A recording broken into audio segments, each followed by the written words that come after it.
జనపేరి news channel కి స్వాగతం. ఈ రోజు మనం తిరుపతిలో ఉన్నాము. తిరుపతిలోని ఎస్వి హై స్కూల్ నుండి అయితే ఉన్నాము. ఈ రోజు చిల్డ్రన్స్ డే అంటే నవంబర్ 14 అనగా చిల్డ్రన్స్ డే సందర్భంగా స్కూల్ కు వచ్చి పిల్లలు అంటే వాళ్ళు చేస్తున్న యాక్టివిటీస్ ఎలా ఉన్నాయి, అసలు చిల్డ్రన్స్ డే అనేది ఏ విధంగా సెలబ్రేట్ చేస్తున్నారు ఏంటి అనేది వారి ఒకసారి మనం స్టూడెంట్స్ ని తర్వాత టీచర్స్ ని వారిని కలిసి వారి మాటల్లో మనం తెలుసుకుందాం. పిల్లలు దేవుడు చల్లని వారే. కల్మషం లేని ఆ పసివారి కోసం మన దేశంలో ప్రతి ఏటా నవంబర్ 14న బాలల దినోత్సవం నిర్వహించబడుతోంది. జవహర్లాల్ నెహ్రూ జన్మదినం కూడా అయిన ఈ రోజున బాలల దినోత్సవాన్ని నిర్వహించడం బాలల పట్ల ఆయనకు గల ప్రత్యేకమైన ప్రేమాభిమానాలే కారణం. ఈ బాలల దినోత్సవం రోజు ప్రతి పాఠశాలలోనూ ప్రత్యేకంగా వేడుకలను నిర్వహిస్తారు.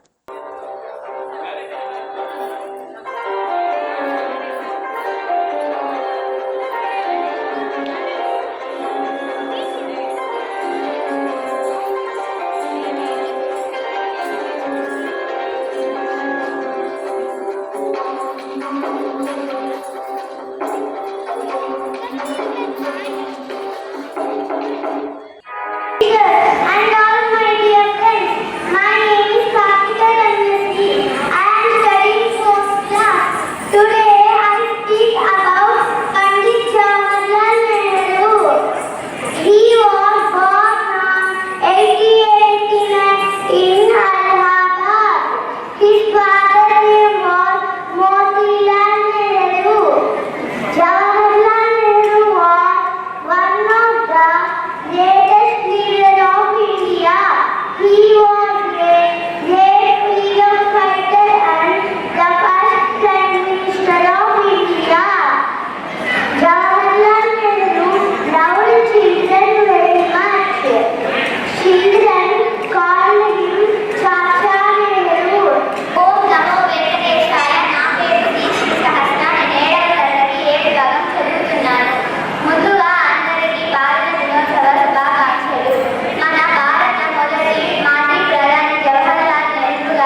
అందరూ అనుభవించే బాల్యం భగవంతుడిచ్చిన ఓ అమూల్యమైన వరం.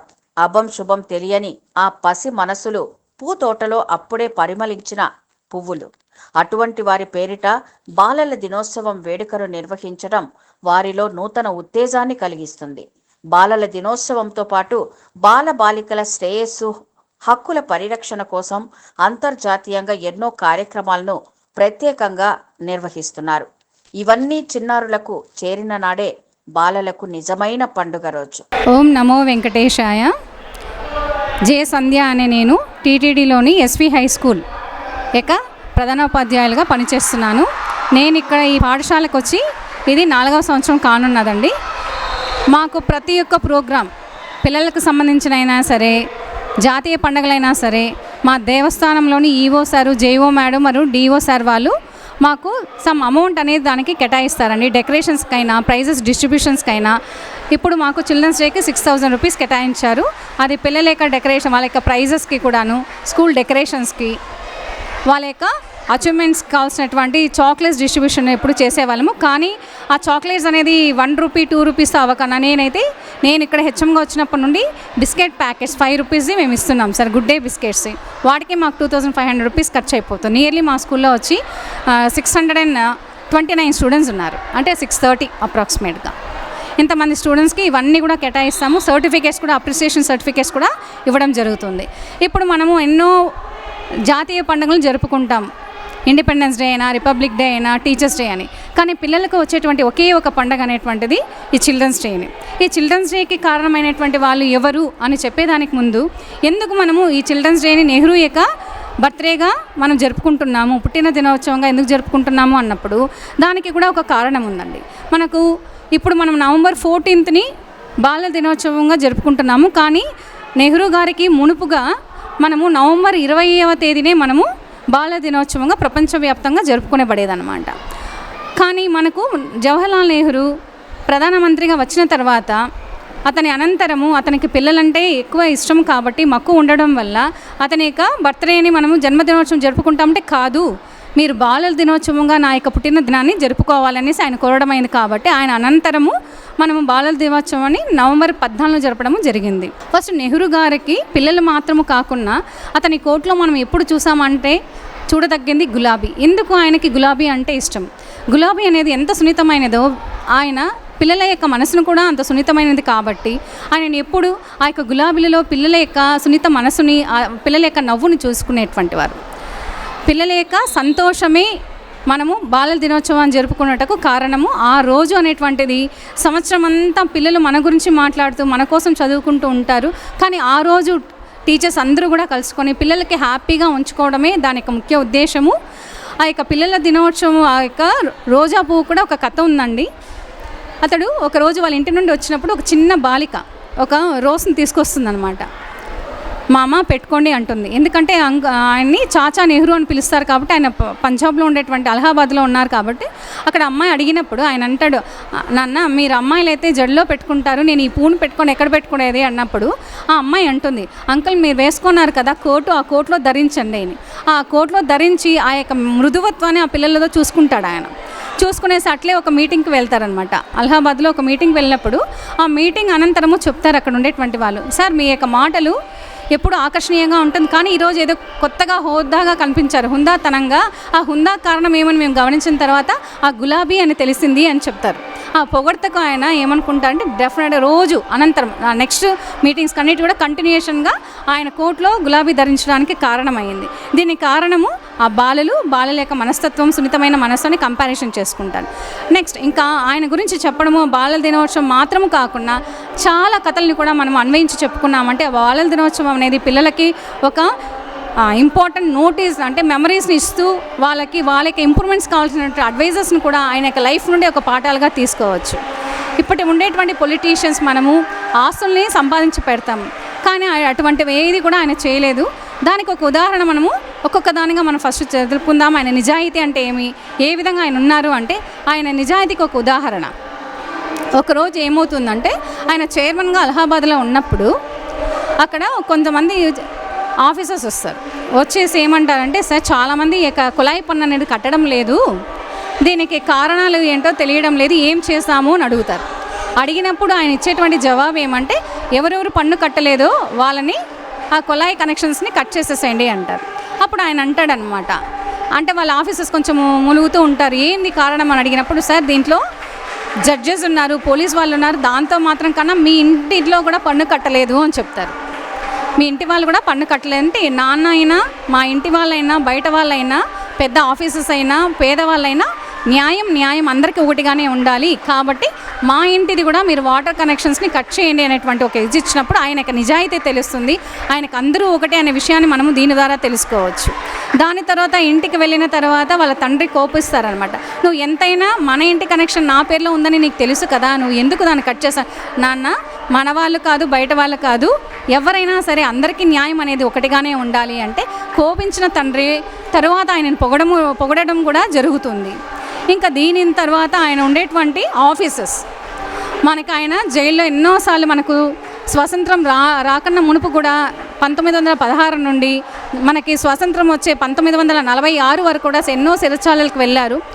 ఆయన సమయ స్ఫూర్తికి చాలా ఇంపార్టెన్స్ ఇచ్చేటువంటి వ్యక్తి అన్నమాట. అట్లా ఆ విధంగా ఆయన జైలుకు వెళ్ళినప్పుడు కానీ ఆ టైంని కూడా వృధా చేయకుండా ఎన్నో పుస్తకాలను చదివారు, ఎన్నో పుస్తకాలు రచించారు. వాళ్ళ అమ్మాయికి కూడా జైల్లో ఉన్నప్పుడు ఇందిరాగాంధీకి ఎన్నో ఉత్తరాలు రాశారు. ఆ ఉత్తరాలందరినీ కూడా క్రోడీకరించి glimpses of the history of world అనేసి ఒక బుక్ కూడా రాయడం జరిగింది. ఆయన మళ్ళీ బయటకి వచ్చిన తర్వాత ఆయన ఫస్ట్ మనకి ప్రధానమంత్రి, మనకి స్వతంత్రం వచ్చిన తర్వాత మొదటి ప్రధానమంత్రి అయిన తర్వాత కూడా ఆయన సచివాలయం వెళ్ళినప్పుడు వాళ్ళ బిల్డింగ్ అయితే 4-5 లిఫ్ట్స్లో ఉంటుంది అనమాట బిల్డింగ్స్. అట్లా వెళ్ళినప్పుడు 4th లిఫ్ట్లో ఆగిపోతుంది, ఒక 20 minutes ఆగిపోతుంది అనమాట. ఈ సమయాన్ని వాళ్ళు ఏం చేస్తారంటే లిఫ్ట్ బాయ్ని పిలిపించేదాన్ని అన్నిటినీ కూడా రిపేర్ చేపించేసి ఒక 20 minutes బయట వస్తాడు. బయట వచ్చిన వెంటనే నెహ్రూ గారు ఫస్ట్ ఒక పేపర్ని ఆ లిఫ్ట్ బాయ్ చేతిలో పెడతాడు. అది ఏంది అని చూసిన తర్వాత అందులో ఆయన ఈ 20 minutes టైం వేస్ట్ అయ్యింది కదా రిపేర్ వల్ల, ఈ విధంగా ఆ టైంని వృధా కాకుండా అక్కడ పుస్తకాలను పెట్టివ్వండి, ఆ విధంగా ఎవరైనా కూడా లోపల వెళ్ళారంటే ఆ పుస్తకాలను చదవడం వల్ల వాళ్ళ భవిష్యత్తులో భావితరాలకు వాళ్ళు ఇవ్వవలసినటువంటి మెసేజెస్ ఇవన్నీ కూడా జ్ఞానాన్ని పెంచుకోగలుగుతారు. ఆ టైం పాలన అనేటువంటిది పాటించాలి అనేది చెప్పుకోవడం జరిగింది. ఇందులో టైం అనేది ఎంత ప్రిషియస్ అయినటువంటిది, ప్రతి సెకండ్ కూడా మనకి ఎంత అమూల్యమైన విషయాన్ని తెలియజేస్తుంది అనే దానికి ఇదొక ఉదాహరణ.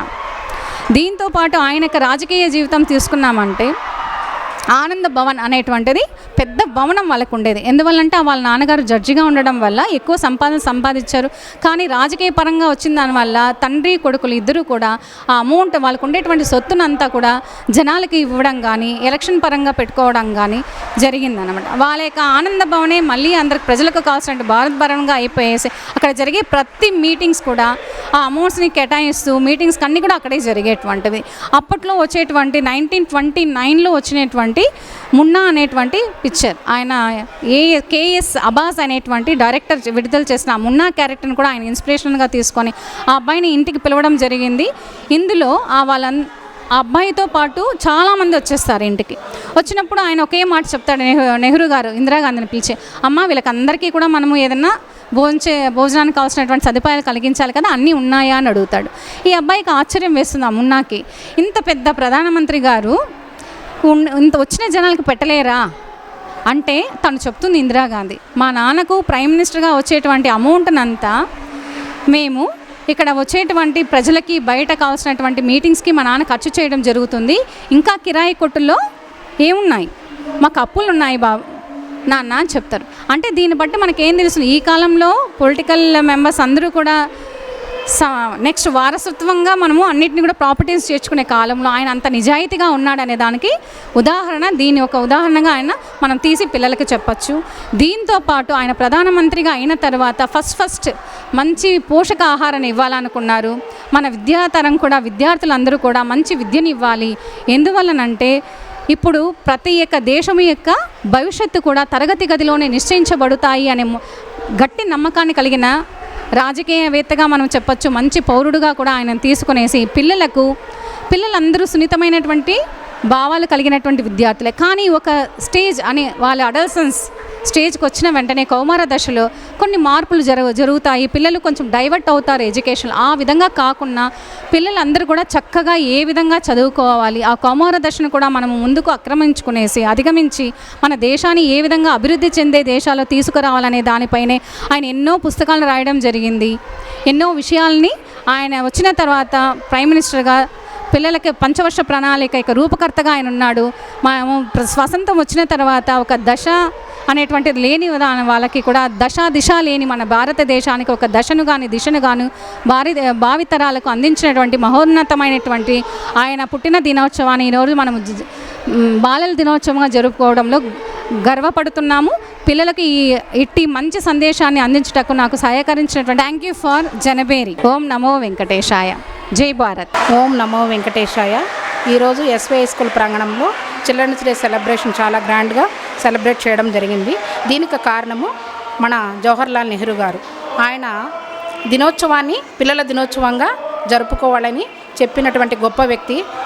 మన దినోత్సవాన్ని అయితే వేరే వాళ్ళకి ఇవ్వలేం కాబట్టి అతను తన యొక్క దినోత్సవాన్ని పిల్లలకి ఇచ్చారు. ఎందుకు ఇచ్చారంటే పిల్లలకు స్వేచ్ఛ అనేది ఉండాలి. నా దినోత్సవం కంటే కూడా పిల్లల దినోత్సవం జరుపుకుంటే పిల్లలు ఆనందంగా ఉన్నప్పుడు మాత్రమే నేను ఆనందంగా ఉంటానని చాటి చెప్పినటువంటి గొప్ప వ్యక్తి. ఆయనకి పిల్లలన్నా కూడా చాలా ఇష్టము, అలాగే రోజా పూలన్నా కూడా చాలా ఇష్టము. ఆయన మన భారతదేశానికి స్వాతంత్రం రాగానే స్వతంత్ర భారత అనంతరము మొట్టమొదట ప్రధానిగా ఉన్నాడు. ఆయన ప్రధానిగా అయిన వెంటనే అంతర్జాతీయ సమస్యల మీద దృష్టి అనేది పెట్టి శక్తి వంచన లేకుండా శాంతి దూతగా తృతీయ ప్రపంచ యుద్ధం అనేది రాకుండా మన దేశానికి స్వాతంత్రం సంపాదించి పెట్టినటువంటి గొప్ప వ్యక్తి. కాబట్టి అతనికి భారత ప్రభుత్వం భారతరత్న అనే బిరుదుతో కూడా సత్కరించడము జరిగింది.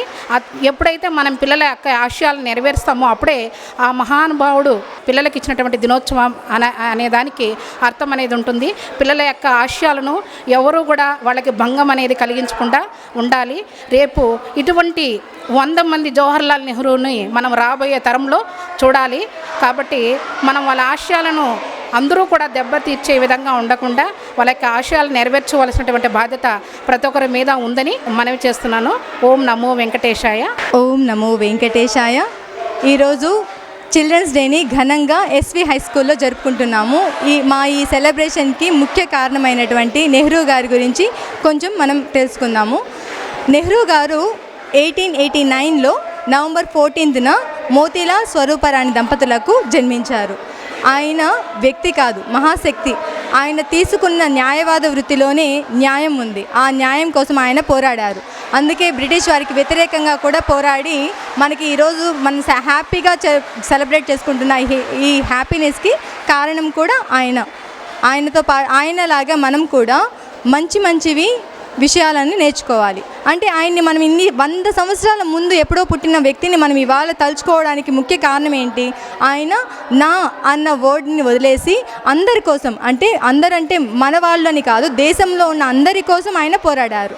అందుకే మనం ఇన్ని సంవత్సరాలైనా ఆయన్ని మర్చిపోకుండా ఆయనకి ఇష్టమైనవన్నీ కూడా మన ఇష్టాలుగా మార్చుకొని మరి మనం సెలబ్రేట్ చేసుకుంటున్నాం. రోజా పువ్వుని ఇష్టపడ్డారని ఆయన ఇష్టాల గురించి మనం చెప్పుకుంటున్నాం. ఆయనకి ఇష్టమైన చిన్నపిల్లల సెలబ్రేషన్ని ఇంత గ్రాండ్గా సెలబ్రేట్ చేసుకుంటున్నాం. ఇంతకీ ఆయనకి చిన్నపిల్లలు అంటే ఎందుకు ఇష్టం అంటే, చిన్నపిల్లలు మంచి మనస్తత్వం కలవాళ్ళు, అంటే వైట్ పేపర్ లాంటి వాళ్ళు.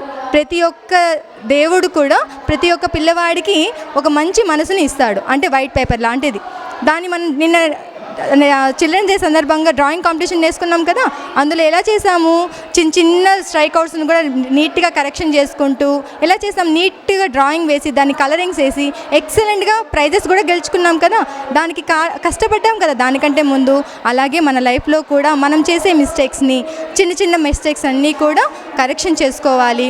మంచి వ్యక్తులుగా మారితే మన భవిష్యత్తు కూడా ఉజ్వలంగా ఉంటుంది. అలా కాకుండా పిచ్చి గీతలు గీసామంటే అది వేస్ట్ పేపర్ లాగా డస్ట్బిన్లోకి చేరినట్టే మన లైఫ్ కూడా స్పాయిల్ అవుతుంది. సో పిల్లలందరికీ నా సందేశం ఏంటంటే, గొప్ప వ్యక్తుల్ని ఈ విధంగా మన స్కూల్లో తలుచుకోవడానికి ముఖ్య ఉద్దేశమైనటువంటి వాళ్ళ మార్గదర్శకత్వంగా తీసుకొని మనమందరం కూడా వారి బాటలో నడుస్తూ మంచి వ్యక్తులుగా తీర్చిబడాలి. Happy children's day once again. ఈ బాలల దినోత్సవం రోజు జనబేరి న్యూస్ శ్రీ వెంకటేశ్వర ఉన్నత పాఠశాలకు వెళ్ళి అక్కడ పిల్లలు చేసే సందడిని షూట్ చేసే ప్రయత్నం చేసింది. ఆటపాటలతో వారు చేసిన సందడిని మీరు కూడా మనసారా ఆస్వాదించారని భావిస్తూ మరో ప్రత్యేక కథనంతో మీ ముందుంటుంది మీ Janaberi news. Please like, share, subscribe Janaberi news.